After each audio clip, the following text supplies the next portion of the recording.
Yang terakhir malah bukan hanya saat membuat presiden, saya minta maaf kalau menyebut kekisruhan belakangan ini apa yang banyak terjadi. Misalnya soal ijazah. Soal ijazah presiden ribut sampai sekarang, masif sekali gerakannya. Itu apakah tidak bisa ditangkal agar tidak sampai terjadi suatu saat hal-hal seperti itu? Soal ijazah presiden asli itu apa tidak, itu pelanggaran hukum atau pelanggaran etik? Ini sebenarnya tidak akan terjadi soal pelanggaran itu kalau undang-undangnya ketat, mengatur, mengantisipasi agar itu tidak terjadi, dan kalau terjadi apa akibatnya. Misalnya kasus ijazah Pak Jokowi yang sekarang ini, saya ikut bicara sebentar kemarin. Saya tidak peduli apakah ijazah Pak Jokowi itu asli atau tidak. Saya tidak peduli karena itu tidak akan ada akibatnya terhadap proses ketatanegaraan kita.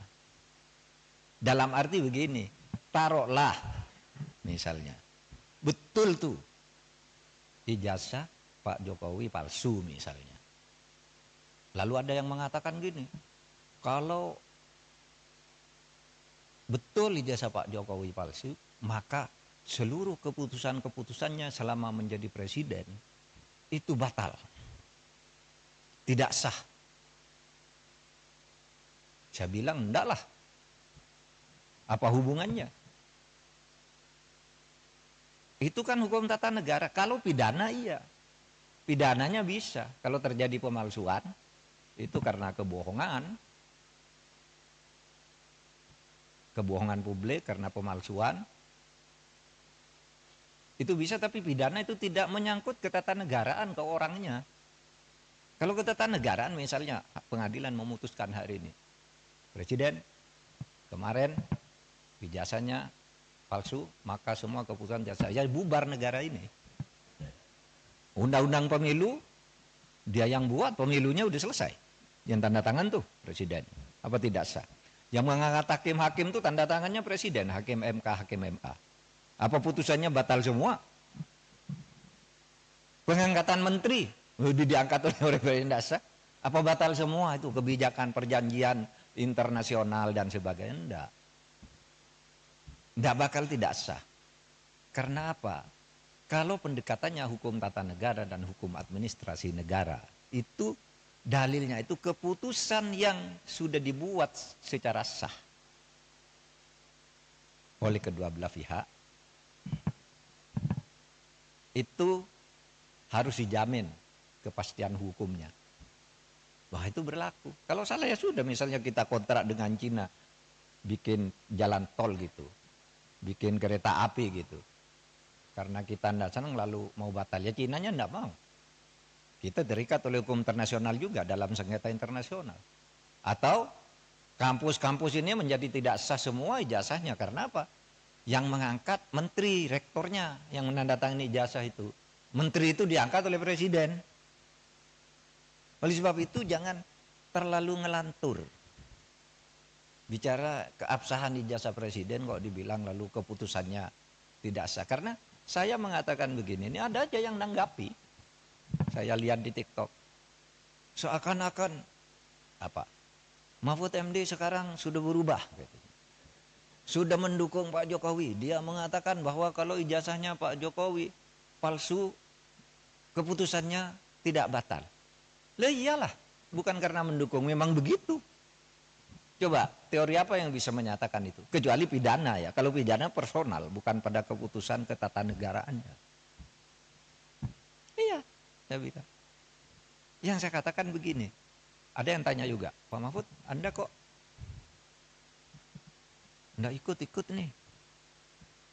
Ikut dalam gerakan menggugat ijazahnya Pak Jokowi. Saya enggak punya kepentingan.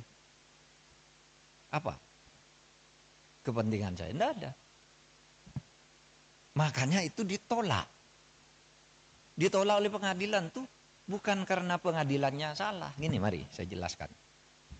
Biar nanti saudara kalau mencari celah ngatur pelanggaran presiden yang terlanjur terjadi itu di undang-undang kepresidenan mau diatur bagaimana. Saya dengar paper yang masuk sudah banyak. Coba nanti dipilih butir. Ya begini, yang gugat ijazahnya Jokowi ini pertama masuk ke gugatan peradilan perdata. Sudahlah, keabsahan ijazah kok digugat ke pengadilan perdata, pengadilan bilang bukan wewenang saya. Jadi benar pengadilan itu bilang, NO saya tidak dapat nerima ini karena bukan wewenang. Tugas pengadilan itu bukan mencabut ijazah. Terus apa dong? Lagi pula, kalau perdata itu ya seperti teorinya perdata itu yang menimbulkan hak dan kewajiban. Orang bisa melakukan gugatan perdata kalau ada perjanjian kontraktual, kontrak di antara kedua pihak di mana yang satu tidak memenuhi syarat. Kapan Pak Jokowi melakukan kontrak dengan orang yang menggugat itu? Mewakili siapa dia? Iya kan? Pengadilan begitu. Saya tidak membela Pak Jokowi, tidak juga membela pengadilan. Benar dia, justru kalau dia memutus salah. Pengadilan negeri itu. Terus kemana dong? Tidak ada kok. Pihak yang dirugikan siapa? Secara perdata. Siapa yang perdata itu kan pribadi dan badan hukum privat. Oh kalau gitu pindah ke PT UN. PT UN juga menyatakan tidak bisa nerima. Kenapa? Kalau saya dinyatakan mencabut ijazah tidak sah. Seharusnya Anda minta, kalau mencabut ijazah itu minta ke UGM. Karena UGM yang menerbitkan, masa PT UN? Dan lagi pula apa rugimu secara ketatanegaraan, ketatausahaan negaraan? Pencabutan itu minta ke UGM, kamu UGM yang mengeluarkan. Kok saya disuruh menyatakan tidak sah? Kalau Kalimantan suruh nyatakan tidak sah, pasti NO dong. Kalau mungkin minta agar pengadilan memerintahkan UGM untuk mencabut gitu, itu jadi perkara, pihaknya jadi UGM. Maka saya bilang, wah UGM tidak usah melibatkan diri lah, apa buang-buang waktu begitu. Dan orang tidak berwenang juga. Lembaga hukum perdata privat, kelompok orang datang ke UGM memaksa saya meminta lihat ijazahnya Pak Jokowi, tidak bisa. Kalau begitu setiap orang bisa datang ke sana minta melihat ijazahnya Pak Mahfud itu apa. Gitu. Misalnya, saudara nulis nih kayak ini. Profesor Dr. Muhammad Mahfud MD SHSU, benar. Tapi sekarang yang beredar, Profesor Dr. Muhammad Mahfud MD SHSU MIP. Yang di kepres yang terakhir itu ada MIP-nya. Saya tidak pernah mengusulkan nama MIP itu. Tapi saya tahu, kira-kira orang yang membuat kepres ini tahu bahwa saya punya gelar MIP dari UGM. Tetapi MIP itu sudah ditulis di SU itu, karena saya lulus UGM S2 itu. Waktu itu lulus, tahun 87 itu gelar S2 UGM namanya SU, Sarjana Utama. Sesudah itu ganti MA, Magister Artium. Sesudah itu berubah Magister Ilmu Politik, Magister Ilmu Hukum, Magister Ilmu Teknik, kayak gitu-gitu. Sebenarnya SU itu sudah mewakili MIP. Kalau orang lalu minta kemarin cabut saya tidak masang sendiri, saya tidak tahu. Mungkin pada waktu itu yang ngetik kepres saya itu Pak Pratikno, karena saya lulusan di sekolahnya Pak Pratikno atau Pak Ari Dwi Payana. Nah, sebab itu sekarang saya katakan kalau gitu masuk ke pidana. Nah kalau ke pidana itu kan masuk ke pidana, malah yang dihukum orang yang menyebarkan berita bahwa ijazahnya palsu. Dihukum bener ya dihukum, masuk penjara 2 orang.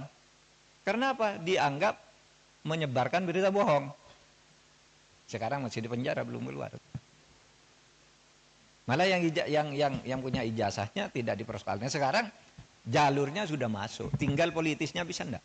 Karena yang dilaporkan sekarang ya.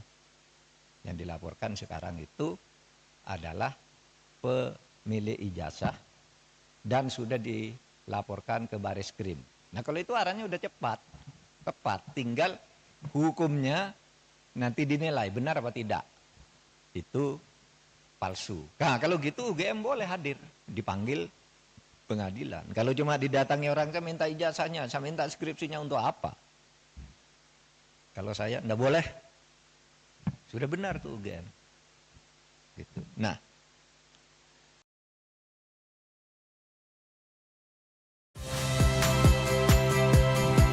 saya Cynthia Rompas. Saksikan program-program Kompas TV melalui siaran digital, pay TV, dan media streaming lainnya. Kompas TV, independen, terpercaya.